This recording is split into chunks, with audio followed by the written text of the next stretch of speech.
Update, Fidelity just hit a new all-time high with 401k millionaires. But here's why we might need to be concerned.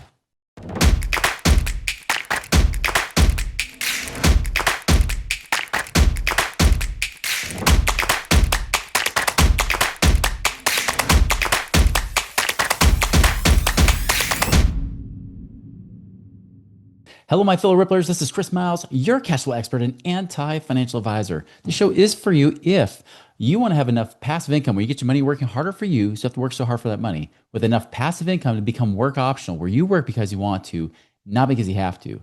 Okay, so as I just said, there's an update. Fidelity just came out with their statistics for their second quarter going into the summertime. How many 401k millionaires do they have? How about IRA millionaires? Now, if you watched the show before, you've heard me reference the number about 900,000, right? Out of about 45 million account holders, as of about the end of last year, there were about really 900,000 millionaires, meaning that people have at least $1 million stored in their 401ks and IRAs. But that number has been updated. So let me give you what those statistics are right now. And really, more importantly, not just what that update is, but why I'm still very concerned about this. The pool of millionaires, they say, climbed to almost 600,000 at the end of June, according to their survey. Now, there's also about 500,000 IRA millionaires as well that are with Fidelity. So this means there's about 1.1 million people that have at least $1 million in their retirement accounts. Now, here's what's interesting, right? What's the number one reason they did this? It wasn't anything they did. It was actually because the markets were hitting all-time highs.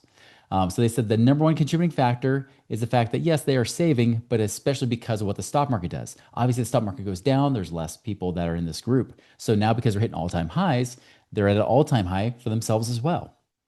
Now, here's the one thing that's interesting. And I want to read this because I want to know what else they're doing, right? Or what else can we know about these millionaires, right? What did they do right? And by the way, this is probably a better sampling than what Dave Ramsey did for his millionaires, quote unquote, study, which was really a poll among his own people. Here's what they said. They said the average 401k person that had, or 401k created millionaire, as they say, is roughly 59 years old, has been in their employer's plan for an average of 25 years. On top of that, they've also been seriously saving.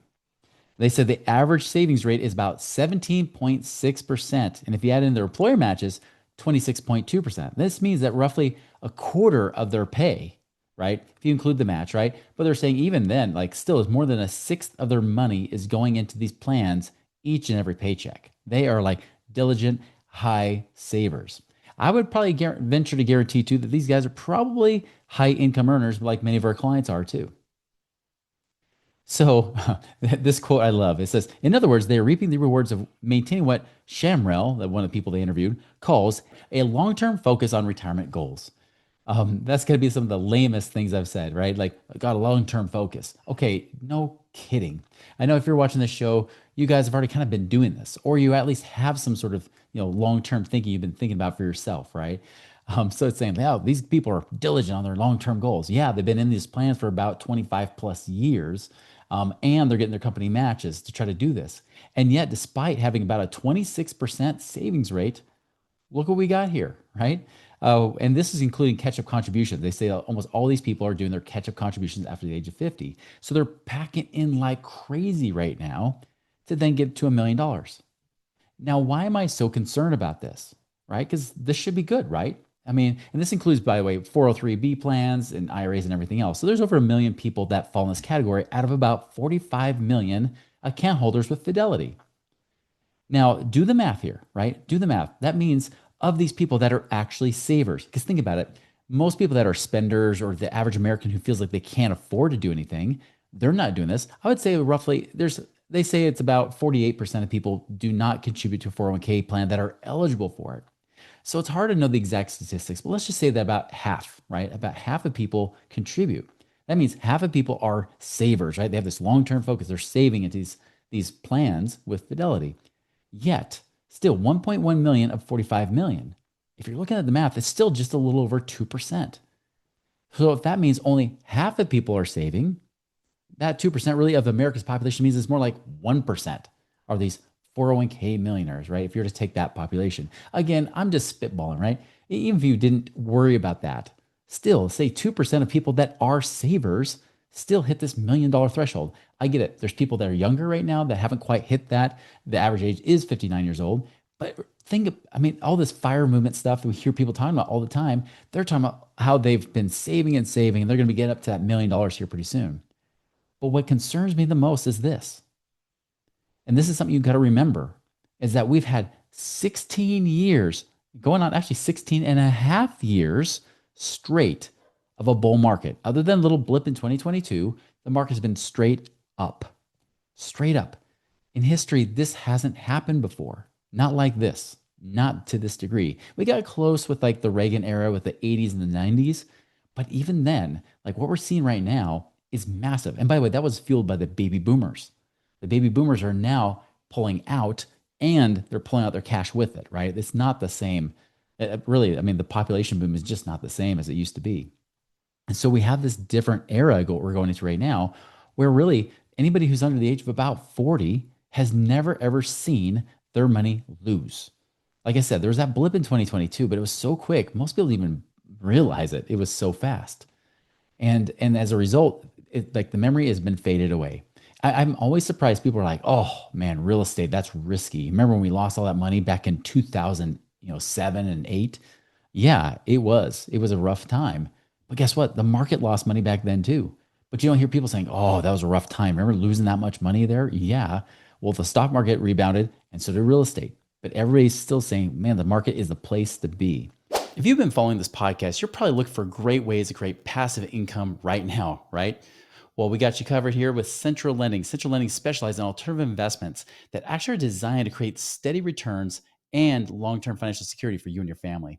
Now, they prioritize transparency. They love, building those strong relationships, giving you that confidence and peace of mind, knowing that you have your money working harder for you, so you don't have to work so hard for that money. You want to learn more how to do that? Go to centrallending.com and check out what they've got today to create your passive income and wealth creation right now.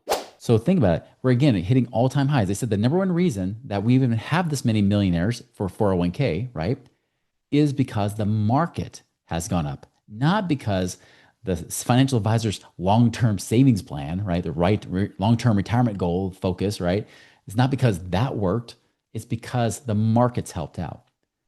What happens when the market does pull back? What happens then? Are we going to go back well below a million millionaires again? Are we going to start saying, oh, I guess it's not that easy. Oh, I guess only 600,000 or 700,000 people have at least $1 million. And here's the other thing too, because even when you get to be 59, you have $1 million saved up. So what? You live on that 3% if you're trying to retire in your 60s, 4 if you're trying to retire about 70. You try to live on 3% of $1 million, that's $30,000 a year. Could you really comfortably live on $30,000 a year?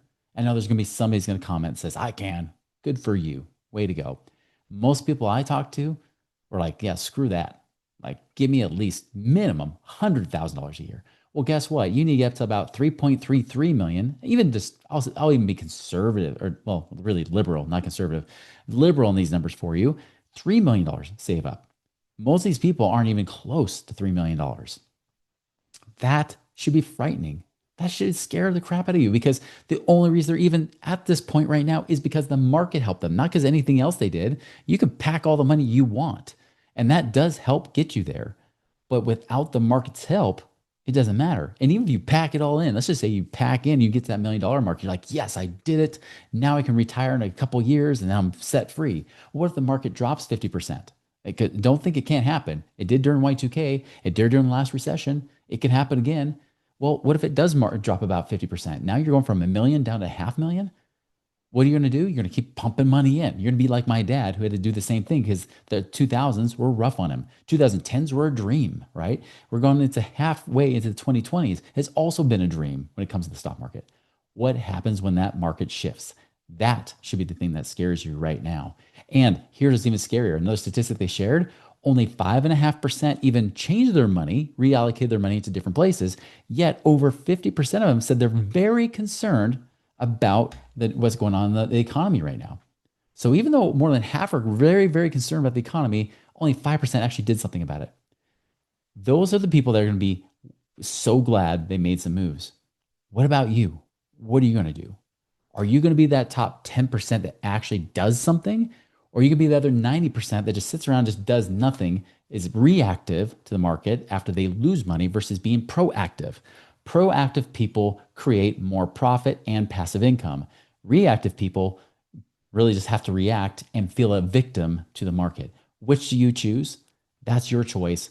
I prefer to be proactive, and I'm calling those of you out to be proactive as well. If you're somebody who wants to be proactive, feel free to reach out to us and be proactive and ask, hey, what can I do? Can I actually do something great with this situation? Just like I had one of you guys reach out recently. He's like, man, I got 2 million in the market, 3 million net worth, yet I only got $300 of passive income.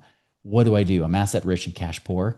You're that kind of person. Maybe it's not 3 million. Maybe it's several $100,000 you've got wondering what to do with. Reach out to us at moneyripples.com today. Big release. We've had the work optional blueprint book. It is out right now. If you want to get the Kindle version of it, we will have the physical book also available here soon on Amazon. So be sure to check that out today. So guys, go and make it a wonderful and prosperous week. See you later.